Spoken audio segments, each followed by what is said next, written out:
Olá amigos, eu queria comentar rapidamente nesse vídeo um julgado interessante do STJ a respeito do transporte de cortesia. Isto é, aquele transporte que a gente oferece para os nossos familiares, para os nossos amigos, a fim de prestar-lhes um favor. Como os senhores sabem, o sistema de contrato de transporte previsto no Código Civil, também em outros diplomas como o Código de Defesa do Consumidor, parte do pressuposto da onerosidade. Isto é, regra geral, quando se imagina uma relação contratual de transporte, seja a pessoa entrando no ônibus, seja a pessoa ingressando no Uber, seja a pessoa viajando de avião, nós estamos imaginando sempre que haverá retribuição, haverá um pagamento. Agora, por exceção, muitas vezes, uma pessoa oferece a outrem, por exemplo, uma carona. E nesse caso não há remuneração, nesse caso não há onerosidade. Para muitos autores, inclusive, nesse caso não há contrato, porque o que ocorre ali é uma relação de amizade que prepondera. Então, os pressupostos de responsabilidade civil do contrato de transporte não costumam ser aplicados diante do chamado transporte de cortesia. Exemplo, se eu ingresso dentro de um aplicativo de mobilidade urbana e me envolvo num acidente, dificilmente um juiz vai perquirir qual a causa do acidente, porque andar de carro já é uma atividade em que o risco do acidente é típico.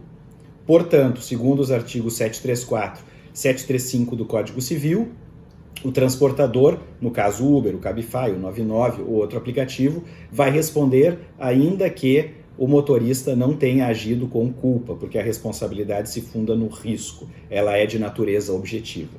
Agora, historicamente, essas premissas do contrato de transporte são afastadas quando os juízes se deparam com situações de carona, com situações de transporte de cortesia.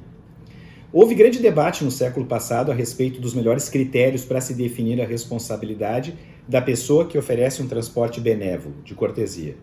De um lado, por exemplo, Pontes de Miranda considerava que, como não existe uma regra específica no direito brasileiro a respeito da responsabilidade civil do transportador de cortesia, deveria se aplicar o regime geral, isto é, aquele que por culpa causa dano a outrem é obrigado a indenizar. Pontes de Miranda, por exemplo, defendia que as ações fossem julgadas a partir de responsabilidade subjetiva na regra geral da culpa, qualquer que seja.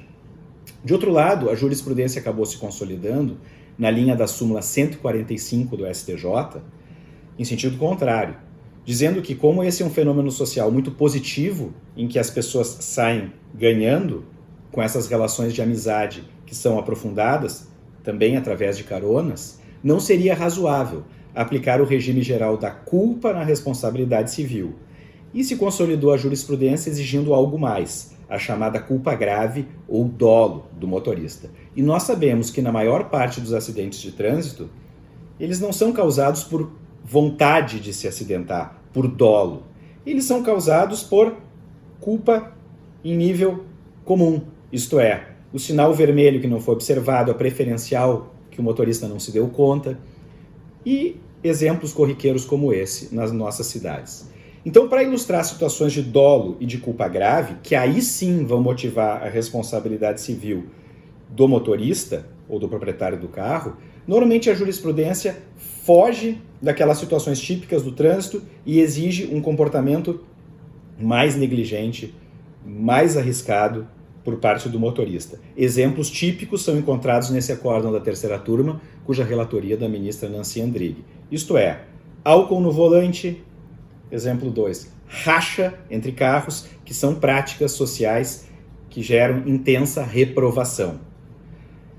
Excesso de velocidade, absolutamente incompatível com a segurança da via, dirigir veículos sem habilitação e outras situações que fogem daquilo que ordinariamente acontece.